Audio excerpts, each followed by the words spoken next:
والنار علي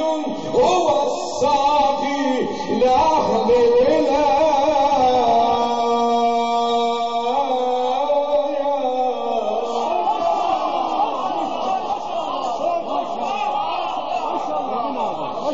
روزی که خدا